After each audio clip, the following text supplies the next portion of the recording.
سکندر عثمان کے ساتھ ہونے والی اس گفتگو کے بعد وہ ساری رات اس معاملے کے بارے میں سوچتا رہا۔ پہلی بار اسے ہلکا سا افسوس اور پچھتاوا ہوا۔ اسے امامہ ہاشم کو اس کے کہنے پر فوراً ہی طلاق دے دینی چاہیے تھی، پھر شاید وہ جلال کے پاس چلی جاتی اور وہ دونوں شادی کر لیتے۔ امامہ کے لیے بے حد ناپسندیدگی رکھنے کے باوجود اس نے پہلی بار اپنی غلطی کو تسلیم کیا۔ اس نے دوبارہ مجھ سے رابطہ ہی نہیں کیا، وہ طلاق لینے کے لیے کورٹ بھی نہیں گئی، اس کے خاندان والے بھی ابھی تک اسے نہیں ڈھونڈ سکے، وہ جلال انصر کے پاس بھی نہیں گئی، تو پھر آخر وہ گئی کہاں؟ کیا اس کو کوئی حادثہ؟ وہ پہلی بار اس کے بارے میں کسی ناراضگی اور غصے کے بغیر بے حد سنجیدگی سے سوچ رہا تھا۔ یہ تو ممکن ہی نہیں کہ وہ مجھ سے اتنی شدید نفرت اور ناپسندیدگی رکھنے کے بعد میری بیوی کے طور پر کہیں خاموشی سے زندگی گزار رہی ہو۔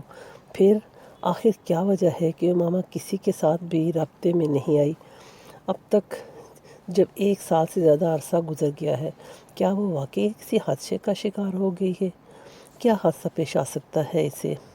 اس کے بارے میں سوچتے سوچتے اس کی ذہنی رو ایک بار پھر بہکنے لگی۔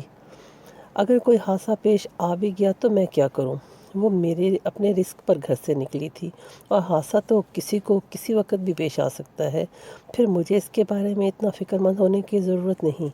پاپا ٹھیک ہی کہتے ہیں، جب میرا اس کے ساتھ کوئی تعلق ہی نہیں تو پھر مجھے اس کے بارے میں اتنا تجسس بھی نہیں رکھنا چاہیے، خاص طور پر ایک ایسی لڑکی کے بارے میں جو کسی حد تک احسان فراموش ہو، جو اپنے آپ کو دوسروں سے بہتر سمجھتی ہو، اور جو مجھے اتنا گھٹیا سمجھتی ہو کہ اس کے ساتھ جو بھی ہوا ٹھیک ہی ہوا ہوگا۔ وہ اسی قابل تھی۔ اس نے اس بارے میں ہر خیال کو ذہن سے چٹک دیا۔ کچھ دیر پہلے کی تعسف آمیز سنجیدگی وہ اب بالکل نہیں محسوس کر رہا تھا، نہ ہی اسے اب کسی قسم کا پچھتاوے کا احساس تھا۔ وہ ویسے ہی چھوٹی موٹی باتوں پر پچھتانے کا عادی نہیں تھا۔ اس نے سکون کے عالم میں آنکھیں بند کر لیں۔ اس کے ذہن میں اب دور دور تک کہیں امامہ ہاشم کا تصور نہیں تھا۔ کبھی وینڈیم گئے ہو؟ اس دن یونیورسٹی سے نکلتے ہوئے مائیکل نے سالار سے پوچھا۔ 1 دفعہ۔ کیسی جگہ ہے؟ مائیکل نے سوال کیا۔ بری نہیں ہے، سالار نے تبصرہ کیا۔ اس ویکنڈ پر وہاں چلتے ہیں۔ کیوں؟ میری گرل فرینڈ کو بہت دلچسپی ہے اس جگہ میں، وہ اکثر جاتی ہے، مائیکل نے کہا۔ تو تمہیں تو پھر اس کو ساتھ لے کر جانا چاہیے، سالار نے کہا۔ نہیں، سب لوگ چلتے ہیں، زیادہ مزہ آئے گا، مائیکل نے کہا۔ سب لوگ سے تمہاری کیا مراد ہے؟ اس بار دانش نے گفتگو میں حصہ لیا۔ جتنے دوست بھی ہیں سب، میں، سالار، تم، سیٹھی اور سعد کو تو رہنے دو، وہ نائٹ کلب کے نام پر کانوں کو ہاتھ لگانے لگے گا یا پھر ایک لمبا چوڑا وعظ دے دے گا، سالار نے مداخلت کی۔ تو پھر ٹھیک ہے، ہم لوگ ہی چلتے ہیں، دانش نے کہا۔ سینڈرا کو بھی میں انوائٹ کر لیتے ہیں، سالار نے اپنی گرل فرینڈ کا نام لیا۔ اس ویکنڈ پر سب وہاں گئے۔ 3-4 گھنٹوں تک انہوں نے وہاں خوب انجوائے کیا۔ اگلے روز سالار صبح دیر سے اٹھا۔ وہ ابھی لنچ کی تیاری کر رہا تھا جب سعد کا فون آیا۔ ابھی اٹھے ہو؟ سعد نے اس کی آواز سنتے ہی کہا۔ ہاں، 10 منٹ پہلے۔ رات کو دیر تک باہر رہے ہوں گے اس لیے، سعد نے اندازہ لگایا۔ ہاں، ہم لوگ باہر گئے ہوئے تھے، سالار نے دانستہ طور پر نائٹ کلب کا نام نہیں لیا۔ ہم لوگ کون؟ تم اور سینڈرا؟ نہیں، پورا گروپ ہی، سالار نے کہا۔ پورا گروپ؟ مجھے لے کر نہیں گئے؟ میں مر گیا تھا کیا؟ سعد نے چڑھ کر کہا۔ تمہارا خیال ہی نہیں آیا ہمیں، سالار نے اطمینان سے کہا۔ بہت گھٹیا آدمی ہو تم سالار، بہت ہی گھٹیا۔ یہ دانش بھی کیا تھا؟ ہاں مائی ڈیئر، ہم سب، سالار نے اسی اطمینان کے ساتھ کہا۔ مجھے کیوں نہیں لے کر گئے تم لوگ؟ سعد نے خفگی میں سے کہا۔ تم ابھی بچے ہو، ہر جگہ بچوں کو ساتھ نہیں لے کر جا سکتے، سالار نے شرارت سے کہا۔ میں ابھی آ کر تمہاری ٹانگیں توڑتا ہوں، پھر تمہیں اندازہ ہوگا کہ یہ بچہ بڑا ہو گیا ہے۔ مذاق نہیں کر رہا یار، ہم نے تمہیں ساتھ لے جانے کے لیے اس لیے نہیں کہا کہ تم وہاں جاتے ہی نہیں، اس بار سالار واقعی سنجیدہ تھا۔ کیوں، تم لوگ دوزخ میں جا رہے تھے؟ ہاں، وہاں تمہارے لیے دوزخ ہی تھا، سعد نے کے غصے میں کچھ کمی نہیں آئی۔ کم از کم تم اسے دوزخ ہی کہتے۔ ہم لوگ نائٹ کلب گئے تھے اور تم وہاں نہیں جانا چاہتے؟ کیوں؟ مجھے کیوں وہاں نہیں جانا تھا؟ سعد کے جواب نے سالار کو حیران کر دیا۔ تم ساتھ چلتے کیا؟ آف کورس، مگر تمہیں وہاں جا کر کیا کرنا تھا؟ نہ تو تم ڈرنک کرتے ہو، نہ ہی ڈانس کرتے ہو، پھر وہاں جا کر کیا کرتے؟ ہمیں نصیحتیں کرتے؟ ایسی بات نہیں، ٹھیک ہے میں ڈرنک نہیں کرتا، میں ڈانس نہیں کرتا، مگر آؤٹنگ تو ہو جاتی، میں انجوائے کرتا، سعد نے کہا۔ مگر ایسی جگہوں پر جانا اسلام میں جائز نہیں، سالار نے چپتے ہوئے لہجے میں کہا۔ سالار چند لمحوں کے لیے کچھ نہیں بول سکا۔ میں وہاں کوئی غلط کام کرنے نہیں جا رہا تھا، تم نے سے کہا نا، میں صرف آؤٹنگ کی غرض سے جانا چاہتا تھا۔ چند لمحوں کے بعد اس نے قدرے سنبھلتے ہوئے کہا۔ اوکے، اگلی بار ہمارا پروگرام بنے گا تو تمہیں بھی ساتھ لے لیں گے، بلکہ اگر مجھے پتہ ہوتا تو ہم آج رات ہی تمہیں ساتھ لے لیتے۔ ہم سب نے واقعی بہت انجوائے کیا، سالار نے کہا۔ چلو اب میں کیا کر سکتا ہوں؟ خیر، آج کیا کر رہے ہو؟ سعد اب معمول کی باتوں پر آ گیا تھا۔ 10-15 منٹ تک ان دونوں کے درمیان گفتگو ہوتی رہی، پھر سالار نے فون بند کر دیا۔ تم اس ویکینڈ پر کیا کر رہے ہو؟ اس دن سعد نے سالار سے پوچھا۔ وہ یونیورسٹی کے ایک کیفیٹیریا میں موجود تھے۔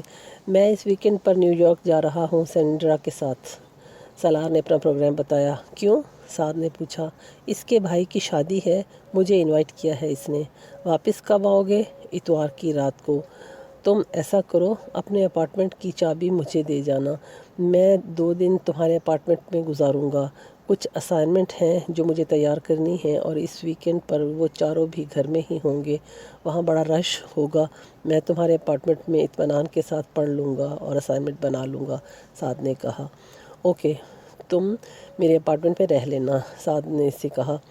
اسے سینڈرا کے ساتھ جمعے کی رات کو نکلنا تھا۔ سالار کا بیگ اس کی گاڑی میں کی ڈگی میں تھا۔ یہ ایک اتفاق ہی تھا کہ سینڈرا کو عین وقت پر کچھ کام نپٹانے پڑ گئے، اور وہ جو سر شام نکلنے کا ارادہ کیے بیٹھے تھے، ان کا پروگرام ہفتے کی صبح تک ملتوی ہو گیا۔ سینڈرا پیئنگ گیسٹ کے طور پر کہیں رہتی تھی، اور وہ اس کو اپنے ساتھ رات گزارنے کے لیے نہیں لے جا سکتی تھی۔ اسے اپنے اپارٹمنٹ پر واپس آنا پڑا۔ رات کو تقریباً 11 بجے سینڈرا کو اس کی رہائش گاہ پر ڈراپ کرنے کے بعد وہ اپنے اپارٹمنٹ کی طرف چلا آیا۔ اس نے سعد کو ایک چابی دی تھی اور دوسری چابی اس کے پاس تھی۔ وہ جانتا تھا کہ سعد اس وقت بیٹھا پڑھ رہا ہوگا، مگر اس نے کو ڈسٹرب کرنا ضروری نہیں سمجھا۔ وہ اپارٹمنٹ کا بیرونی دروازہ کھول کر اندر داخل ہو گیا۔ لانگ روم کی لائٹ آن تھی۔ اندر داخل ہوتے ہی اسے کچھ عجیب سا احساس ہوا۔ وہ اپنے بیڈ روم میں جانا چاہتا تھا، مگر بیڈ روم کا دروازے پر جا کر رک گیا۔ بیڈ روم کا دروازہ بند تھا، مگر اس کے باوجود اندر سے ابھرنے والے قہقہوں اور باتوں کی آواز سن سکتا تھا۔ سعد کے ساتھ اندر کوئی عورت تھی۔ وہ جامد ہو گیا۔ اس کے گروپ میں صرف سعد ہی تھا جس کے بارے میں اس کا خیال تھا کہ کسی لڑکی کے ساتھ اس کے تعلقات نہیں ہیں۔ وہ جتنا مذہبی آدمی تھا، اس سے توقع ہی نہیں کی جا سکتی تھی۔